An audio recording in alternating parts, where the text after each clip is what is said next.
abasha ko jomo kaulu abasha yeah kwana mesada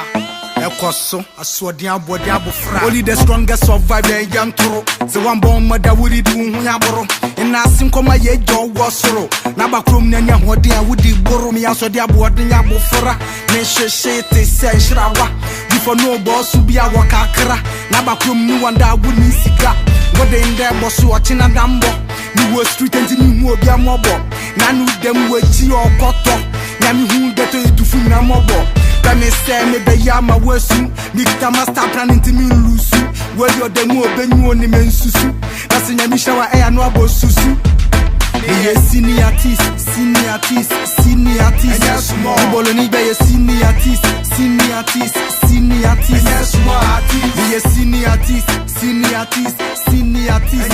the many be a senior artist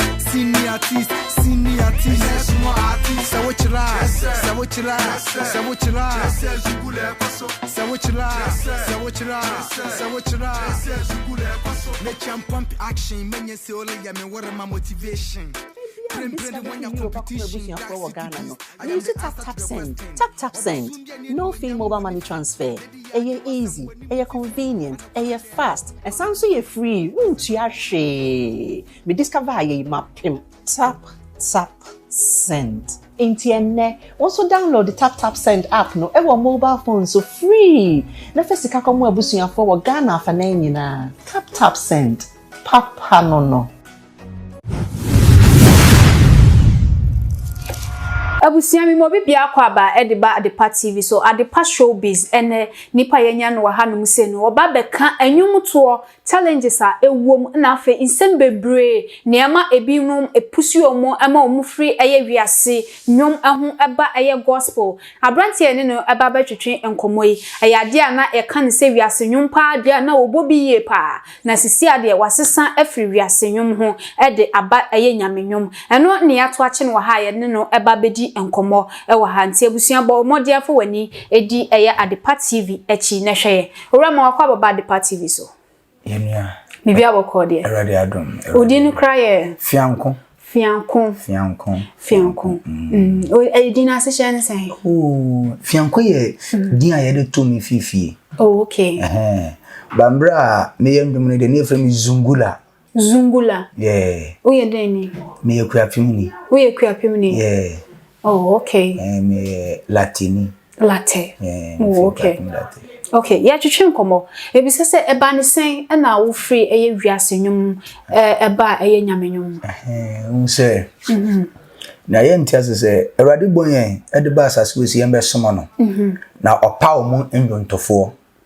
so mbeto nwum enyi na ye okay ba ye no se ye na ho asem ene yese ye de to ho nwum no erade asem ene ye de to no ho nwum nti erade ayama ene na yi ese ye di yi na ye so what you say ba nne no ye ba ne ambenya asem no okay ye benya asem foforo so nim say Yesu Kristo ba fie ye wu ne ba fie oba na ne mame Mary onim asem no ne papa Joseph enim asem no ti Kristo nya asem no John the Baptist eno so ba fie ne mame Elizabeth ne buso ne Mary onim asem no John the Baptist papa yo sofo onu nso nim asem no ntomu nya asem no omu ombe ka asem ben nyame asem omu da asem no bai ben ye nya asem no ye nya nkokonsa ye nya ntoro ye nya aguaman ye nya nsanom ye nya awishe ye nya adotonom ye nya ntokwa ye nya bufu ye nya atamdidie ntina nda musician o hwa ade na eto wonnom ani sika ne bere di antu sika ndom a e aguaman ndom yantu aguaman ndom a e atamdidie ndom enso nyankopon ni ti se enso nyankopon no so do yonko so ho sure nti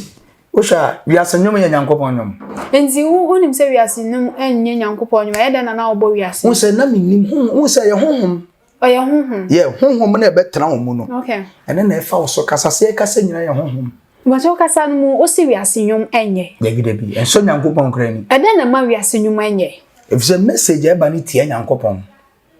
etie nyankopon o se mo no monsa me ma no mo rensa mo rensa me ba mu mbo adwaman na ya to adwaman no meba mo nhye dot mo no tese mo nya huhude ye na ye de nnwom no na nnwom ho asem nnwom no ye de asem na nwene nnwom na ya wo de tie minu anam nnwom no bia bi shatawale no mu stombu anam na asefo no o se wo tie nnwom bubo nyama bi wom nyama ben as a street punches e be a drugs so what you say e be a benalen ashis confess it just say cell level no ye bo wo nnwom no entu so shatawale so shojot Ochigot oshibi onum bibia followers ni nyina de omam di na gi nyina ye bi adan se me film bi se na me ye wi smoker okay wakọ cancer asem no me pesa wo kire ye beginning no eden wo wiase no den na wo ye na wo fa hefa na wo wura no sa ne man honhom na ebe tra me mu no beginning na honhom ti wo se honhom na ebe wo se ye be to nnom no se ye ndontofo enti obonsam so na to ndom first obonsam na to ndom first eyi nyankopon aye nti wo kan duntuni pa no otamfo no no otamfo no ya asoden onyankopon pam no be ye opposite so what you say nti se me no ye adwuma na nde wapam me fe adwuma mu a na me se me ti adwuma na akwa etia wo okay so what you say ama wa adwuma asai ama me adwuma na akoso because wa be otamfo nti wo pesa o kire me se na moto nwum a eye druto ana won say adwuma no do be duo okay because ewi ase ade se wi ase na ma wa adwuma nti adwuma no do be duo so makọ obosom so da makọ obosom so da yeah makọ obosom so da akoda obosom so atetem ye dwale because perfume because all na film na oni ni wi ase nti na wo ko bosom ho because of fame yeah how beji wo me pesa me hate pesa wo hate oni ana ade na se ni wi ase no obonsam ka kire Yesu se kotome obu wi ase hindi nyina ma no se kotome na akotome a me di wi ase hindi na emu no nyam nyama ma ni fame no eno ni fame no yeah money in the fame nti wo benya fame no ban se manduo ya ma me niama no ba na se no se me ye ba ko mienu na ma gi bu mi faso erade beye timi jaye me a me so me ntimi anye nwie nyama na nwie nti level na mba because honhom na wo me so ye detu ye powerful okay wow we say so ye powerful na wo born dom a demons young demons na ti because so ye big what you say ntu be di ne ma ye fi honhom ne be ma ye fi ntu kasa nyoma ne de yete ade na e wonduma amote nti o besa o kire se ebe mu ho mo fame a mo ko di o mo ho hihye powerful ni na eba no nyoma na eba no voice na eba no enye dipa na eto nyumu honhom na efa ne so se me na meto nyumu na me wo fame anya me na meto nyumu dabi bibi na de wo ya adwuma no sa na osom da ya ukoshi ayemfo yeah bibi na efa so kasa nti na wawu ni nkasa bibi na efa so de asem ne ba nyame asem nyame kenyina bibi na de bese nyame nim ene nde bibi ayadunu ene de asem ne ba nti bibi na efi ni panimu ba so what you say nti na asem tu ni po se nyame obonsam efi na honhom de fi ni manani aba ne ho so nti uka Ephesians chapter 5 verse 14 o se ni awada no nyane no so ni mfie wufum na Kristo ne be hire ma enti o ko bosom so eni sa nyama ni nyina wantimi anya fame da bi se mentimi nya de ni nwi ana ubu mra bi so enen se mentimi un se ese focus ese mi focus ese mi focus woni ameye no so ba me ya na ma ba mabu okay because enye media no na usura chire un se yeah me ye wi so erade be un se me ya ba ku mi na o erade be ye ba na me nim erade Swati asie. Ugusu na wo hwe me a Adepa TV, Adepa ShowBiz na chese egusu a ye twetwe nkomo no. We abrante ye ne kasa ye fianko ye edinu manya ne right me bo. Fianko. Na oyo obi e ba ne se wiase nwum pa ye mo wiase nwum fa ntwa ye na ase dia na wo bo. Na ono ene hye ho no mo ba sisia no wasachira amasisi obonya menwum. Na uso ubetimi de comment e de afa ye comment section ho e de ababa join ye. Mama bisa se why na de wura sanya manu. Enyomo no. Aye wo wiase na wo koboso bo ne se. Wana me catch you say ye ba be to nyom. So what you say. nti nnwom na ya say fie mbufra si nyina na ye dindum atu se na ye fie kura na nkese nti ne yakọ ye sun akote na nkese na akofodi akodum na nkese sorry nti na ye mbufra na ye hwe concert time ene wa friends dey movie style ene agro what you are saying nti di echi kra nkwara etimi ye te say ye concert nti ma nnwom I say acting is a part of us. What you say? By when pray as in on say movie be a row or the water. Sure. So I'm for to good road or better bad road. Now share characters and a good road. Yeah, a deep boy chain bad road. So what you say? And intina even put into oh yeah say a jump on an embankment mumienu. Now we are or shania ebi really na oboa na omana so nti onyankopon pese ye nhira nti na o kire nse me yi so what you say ne me ye ne a eye no ne a ye nhira na wi ase nhira ne wa haya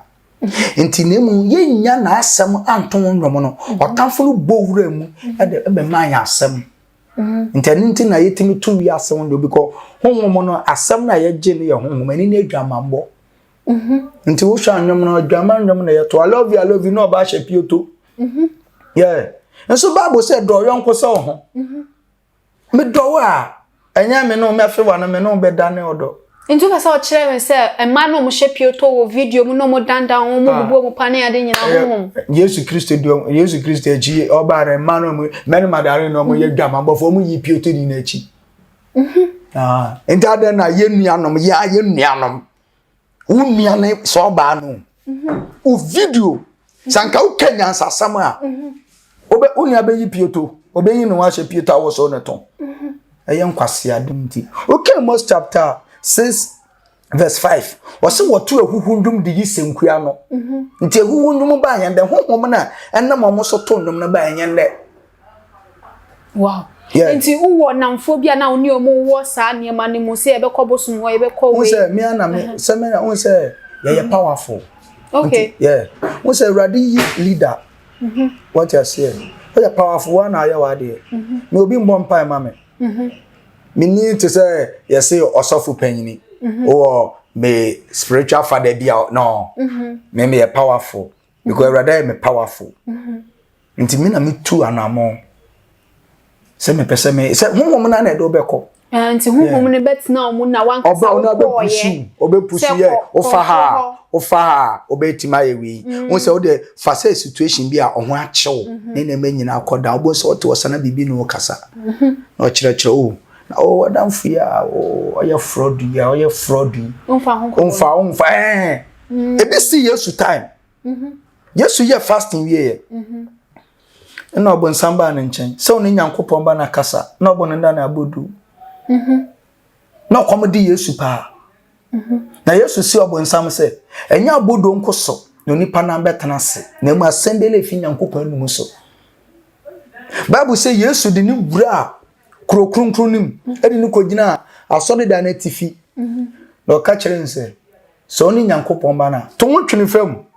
na ya twro se wunti obesha na abofo ne abeso awo nsem na won fa na yampem obo na obonsam pese Yesu commit suicide okunu ho enti anya na nne asamato a pese odi ade to kon ana pese okunu honhom no chese obeba ina anya ro eye honhom ya no kasa wo honhom na Yesu si obonsam se ya twro senso awradu nyankopon hwe no sande no ko people tintin bi so no kire ni wiase ahindi ene emoni nyam nyina abusia picture ohu e screen ne so no eye fianko ebra na owo wiase wo hwe picture be ma ogina ho picture o na we photo shoot photo shoot oh nice na ogina ho kama say o say na masachira ma ja say ma bodwe say ene sa ne ma no nyina enti me pesa me hu say omo a omo bo wiase nyuma ne no ebi mu wura ba bia na woni me adwuma no me ma ko ba bi nti visa sembra me wanda gra kra me lante se mpese me hete na wona wa hete no fine me wanda gra mpese me hete nti me fa bebia mama hete nti nya wa hete no o fine nyankopon hira wiase ade Nyankopon se ni wiase mu. Wow. Tuno se brane mu. Because sisi ano yedi no wasase no so. Wiase de no wa ha. Ubenya omo ye celebrities, de bi omo celebrity. Yende ni kingdom of God no. Nti wan dra hindi ni mu a akachi because yedi bi ani ha. My Christopher because yes you know when they show asase no so. Who free we are seeing eba nyamenyom ne sane mayimu no. Enya how many years? Ache. Oh, 4 years. 4 years. Yeah, like and say 4. And now ba kingdom of God mu no so then na waba be hu we be sua aye woda ebe ye say won san kosa ewiase ni mu bi. Say na ye de say ye wani we ani je ani asundwe wo Awurade mu awiase ni. Ko wiase ye won to ye bibi anso ye ni. Wow. Yeah, by into just who wani je e wo mu a bibi a wani je ho. Wow. Baby I see me inside. Omo pe level. I say auntie, you need so. Okay, we Hebrew chapter 30 verse and say 5. We say mama money so ni amowo. Mo se kanibri mba ma brabo na mo mpre ni amowo. Okay. Tinye Christopher. Ye ni enye bia ye di. Ye ni so aduane. Yan kura aduane di kura nye pima yan because ye nyankopon asem ye di chen aduane. Because when di nyame asem dia okombe do one mo okom. Ye answer na beto ankomo ne so mpese ye hwe o previous video na wo twa ye no ebi emra ye pese ye hwe video baako. Mate. Baako no kra. O friend senior artist. Senior artist. Na me bodanta. Obodanta na we you koko ne so ye hwe video no embrace sia ye koba na afia ya to ankoko mo twetwe no so eso aba hwe ko dwomo kaolu aba ye kwana me sada ekoso asodin abodi abofra only the strongest survive the young toro se one born mother wuri di hu ya boro ina sinkoma ye jo wosoro na bakrom na nya hodin a wudi boro mi asodi abodi ya abofra ne hwehwe te se nhrawa before no boss bi a wakakra na bakrom ni wanda wuni sika wode inde boss ochina dambo ni wo street enti ni hu obi amobo na nu dem wachi okoto na mi hu geto edufu na mobo me say me be yama wesu mikta master plan into me lusu where your demo benyu oni mensusu na se nyami shawa e anu abosusu ye senior artist bolo ni be ye senior artist ye senior artist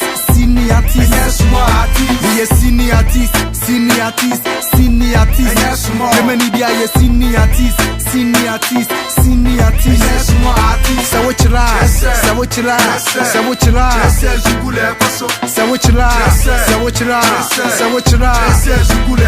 let you pump action menye se ole ya me wore my motivation Prem when your competition dark city beast I am the answer to the question obusum bia ne nu anyam woni fi dedi ya age wasam wani mum fifiri ana kwaren de ba kun pa memfi na se don bo na be hu se wudo fi wude adwuma na ma me no be ye adwuma minya mimi anopansroma bijame na so se those days azuma akoko bande de washi akroma oboswan ketrigo ma me na nyo ketro me pengo wari abusa bebrew say fa na woti chop de sanyo how and ye bibi na nyame mpani how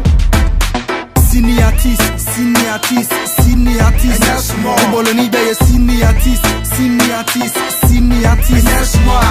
ye senior artist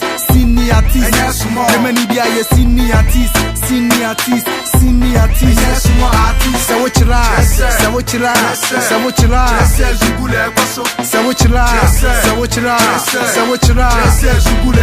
umbre twemu ye mpri streets kawana de mawrofo abeti uni futu farin takrabu oniti na se wubue wanu nse watiti papi kojo karishi kaden we okay what take a kind na shatter the play of friend who got them sin so ga no dey pay new ref is a hard work pays get only piece they be a horror ama ya yeshe rasta fo munja ye yo ne sala synchropho ye na ye twi na ye nya promfo big up to ganja pranta ye push dark city abwake sizungula but me so ya abwa nanti bida and they ade de be kukwase ya Me ye senior artist, senior artist, senior artist. Boloni be ye senior artist, senior artist, senior artist. Me ye senior artist, senior artist, senior artist. Many be ye senior artist, senior artist, senior artist. Say what you like, say what you like, say what you like. Say what you like, say what you like, say what you like. Tresse Zingula Ekoso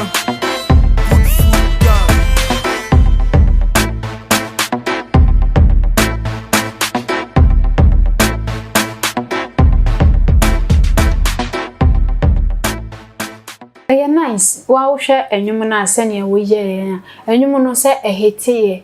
oh say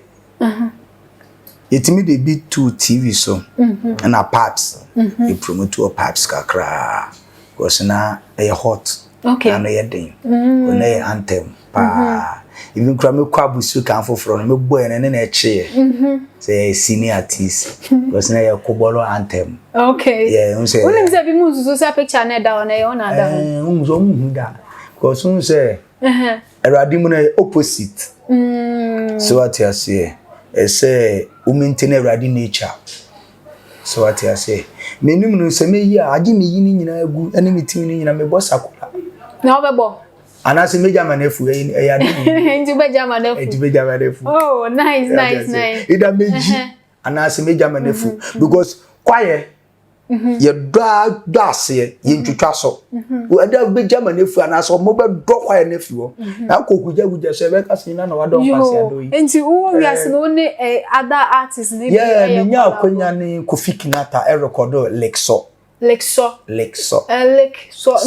na me ni mu no Lake na me so brother wo wi ase na me ni mo asema Lake so ano so ye ne ene unse me ka Lake ene sock boom Lake sock yeah it's Lake so okay Lake so guess ne pe Lake so wape cookie oni Kofi Kinata na why ena me ni lutan so ye si kone yeah si kone ko YouTube fianko GHR I mean say enwum ye bi like we picture we video nti no so wo honom and senior artist and yeah wo honom na wo ba yen so wo ba nyame mu no gospel no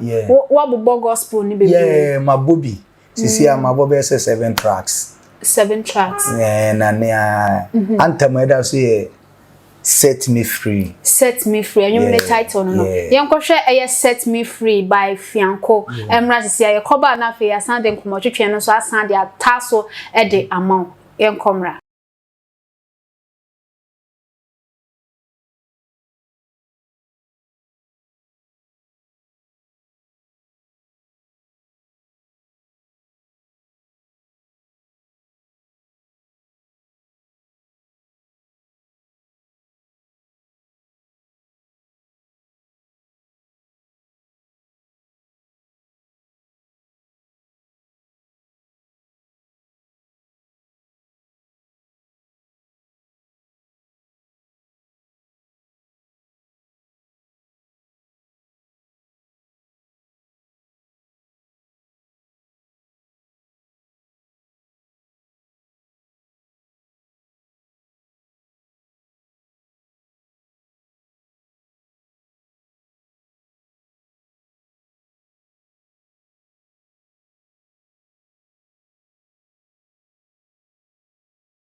wo hwe nim se oni ebia Dina Hamilton mu Obapa Christy mu PCS tamu be yenwuma Dabi hey ane dabi so your gospel musicians dabi omo ye go omo agro mu di agro hey how oh we say gospel nya yin nyom oh gospel fam we Mark hey Matthew Mark Luke John any revelation this sermon it was about kingdom of God yan nyankopa ye wo and me ba cho question na me bisa say wo hwe nim so onye oba pa Christy me hi omokra mo nya adwen sakra yeah o Christo ne ba nhwe vivon fashion shirt trousers wash nails what paint we ni achi ye di agro o kan we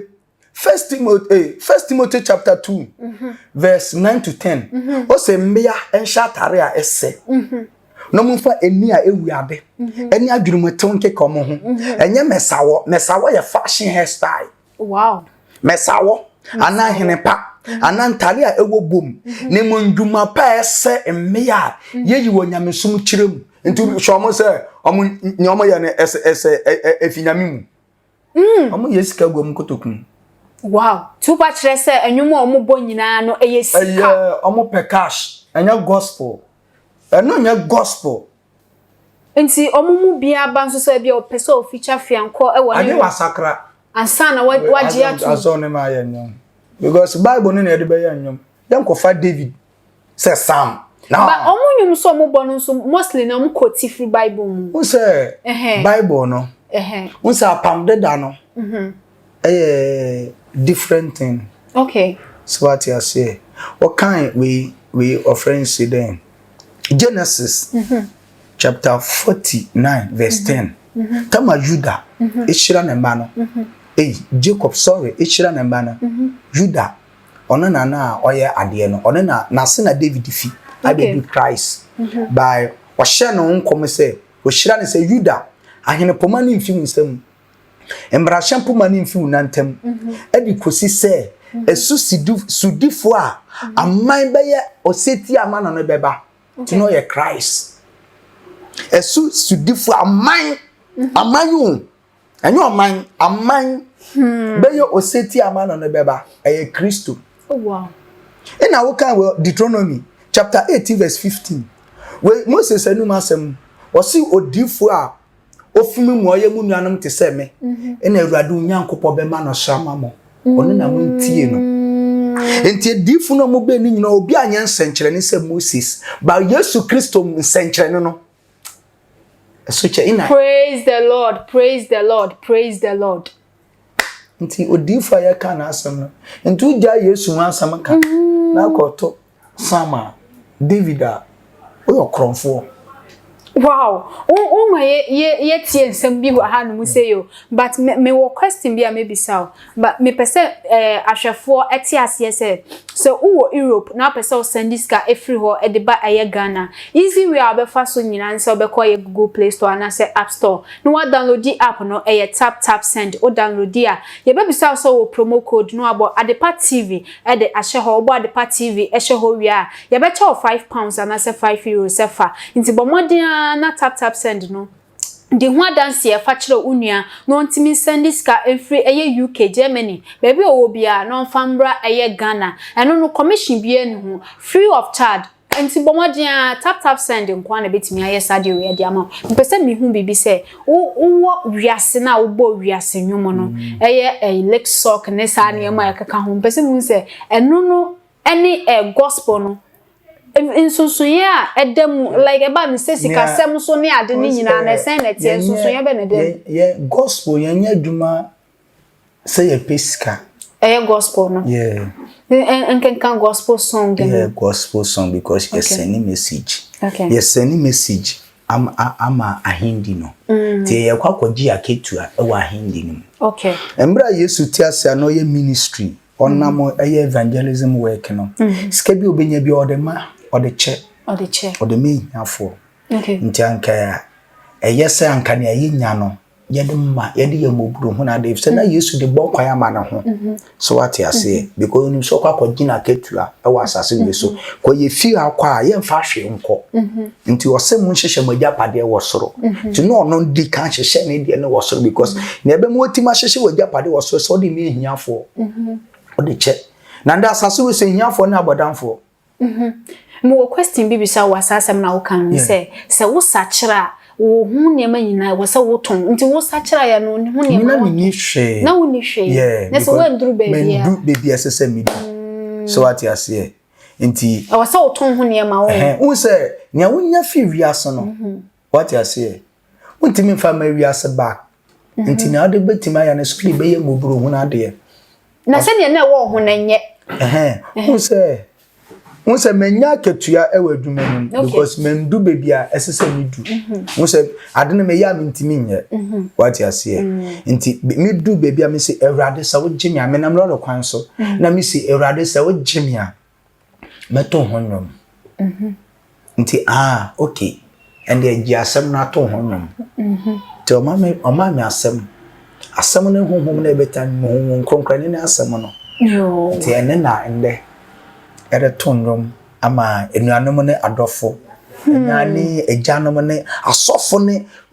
so called gospel musicians ne nyina benya adwensakra jo abusia guso a wo hwe eye Adepa TV a fianko ne da so ene ne wo eye fiduam hanom se fianko membisa question bi se as a gospel musician na wo ye adwuma say wo spread the word of God ewo enwumuto emu eye se obako gina eye stage so se okoje award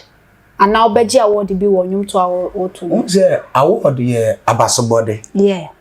what you say sure na Yesu Kristo ti asase we so no abasobode onyaye no eye ni wu echi abasobode ni wu echi abasobode nti abasobode we Kristo mu paso bi wu asore so what you say any kingdom of God maybe not kingdom of God because e wo hunhun okay so what you say na adi we wu pe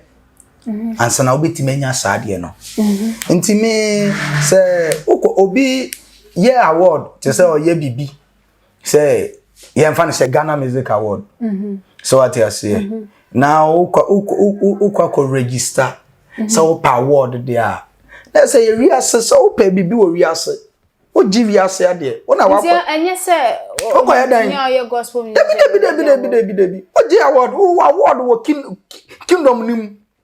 and so kingdom nim also your gospel or vision your vision ahead okay so what you say nti yan na mo ye wiase be ani so nti ye your opposite ye yan kwasam o kan we measure 1 John chapter 2 verse 15 16 17 what say mundo wiase anania ma ewo wiase tio so bi do wiase jani do ni mu ne wo wiase ne honam akonode eniwa akonode asase so ahohoa ntu kwakwode award na ahohoa ayedan Kristo ni wow odo wa ayedan se ma gi award ese wo de wa ye kingdom of God baja no pray we ndia na abwe ndade ne den abrom kwa sister unique laser white ni se men kan che se wo Europe anase wo baby bia wo bia no hwehwe o machira kwan se wo sen color no asesan color no chese black wo brown wo green wo yellow wo ni nyina bi wo unique laser white ni se o mbema wo sen aye white e de amount nti bomodian na hwehwe mo e wo Instagram na Facebook obenya mo e wo ho edino e unique laser whitening omo so wo yuka obefre mo e wo +44796175516 eno e UK number no afensu Germany aya +4917998642242 and so aya Germany number no obi bebisa say nkofo mienu na nka we say expect o mo wa Adepa ShowBiz eso ewo enedwe na mom bibi nti nipa baako entimi ama mepiem wa ha ene nti ena fiankonkon abapiem wa ha ye ne no etwetwen enkomo ewo hu yemfa nkomo twetwen no emra wiye no den na beka kire omo a omo afei no mo ba mo de omo ahye sa ne man se menko aduro so nkoji wemfa ema me mbenya fame den na beka kire sankofo nse na meka kire mo nse omo hwehwe Christ because omo beto nyom mama meto am ase na mo Kristo Kristo be me adwuma nyinto mo ba asase wie so no ade edi sa na media ade edi no anhwa no aye opposite won na ewiye ne asem no ko ye ko school mpuno ewiye no ene asem no ye nyina ye wie school ni hu se ebi edu baby it's an kingdom of God na be ye amen what I say nti ewiye no na be hu se hefa na me gina ye say wa hu say tama ye ko school kra TV fu enjina mo mu ni madem so what I say nti school dem mpuno categories mum so what I say sane bi yam say TV fu ntimi njina mo mu ni madem da na say wiase fu ntimi njina Kristo fu ma wi yamre no nti wan sha obi be frɛ no so yo Kristo ni be say oye hwehwɛ Kristo no ni hu no na Kristo na yidi na chine de wan sha na ya wam Christ ndi ni ya lo okay ya didi na to no so bae ye nim Kristo na yidi na chine Kristo ye nipa na wadi na chi na mo hwehwɛ Kristo na obi hu no abi hu na odi na chi yeah that's it but me one question be man bisa wa be ha me pese me bisa say wona fufu a no munim fianko wo eye wias obra wo wiase wo da enwom ne ade no ene sisi a wo beduru se no omhu wa sen no mo fe nse bibia sesa yeah nse ye repel I say kunwa say na eda kwa carpenter na ya repel say Christ nso no a carpenter if say ne papa ye carpenter to no repair nti ye repair de ni wi a ye di si baby yi ti ye fa kwesi baby a e be say bi nti awurade gi mi fi wiase e di mesi baby pa nti omuhu mi a sa wa ye mi ye nti e wa ye nine so wa ye nice omunso ananka omunya ya nka osan so wo ho no nso obi a ni wa me ye hwe so bi pese me wo ho na o pese me wo na na obonsam no ofa ni pa so but say na wo na wo nkofo mu tawachi yeah who say na dia ontimi ntamachi because me ye opposite so what you say yeah ontimi ndi machi ade ono na opese odi machi ba me kura ontimi ndi machi if say me di obi achi nti bra ye ndo ni pa ko na achi yo adini Kristo yo hey hallelujah amen yeah that's it fianko ne no etwetwe nkomo wa Adepa TV so no ti bomodian na share video we na subscribe like na fin so wa comment e de aka ho e de amaye ma me nya me gi akonya me de eye nsem we nkomo twetwe nyina de bra o ye fra me Miss Ama Adepa baby a obehu me bia de no ye ba ko Miss Ama Adepa nti wo social media handles yeah me wa friends the Instagram I say fianco_gh and oko Twitter nso fianco gh and Facebook nso fianco gh yeah na YouTube fianco gh wo and na obekwa benya set me free video ne ndoma me ne Kofi Kenata na luta na manene a me ye no nso obenya bi etie wo na e bi videos ye bekwa kohwe but you yeah that's it aha ene ede nkomo twetwe ni nyina edi ebesi nti bomodia na nyame adom a next week nso yensa ehia ewo Adepa TV so Adepa ShowBiz ena yede ebremu every week bia nti bomodia na ta hwe eye Adepa TV other programs ni nyina nso yeyi ewo Adepa TV ewo Facebook Instagram afesu YouTube omo ewo hono nti bomodia ne follow Adepa TV ne ewo ne mapanko a ena edema makra obi bia besan hia da foforo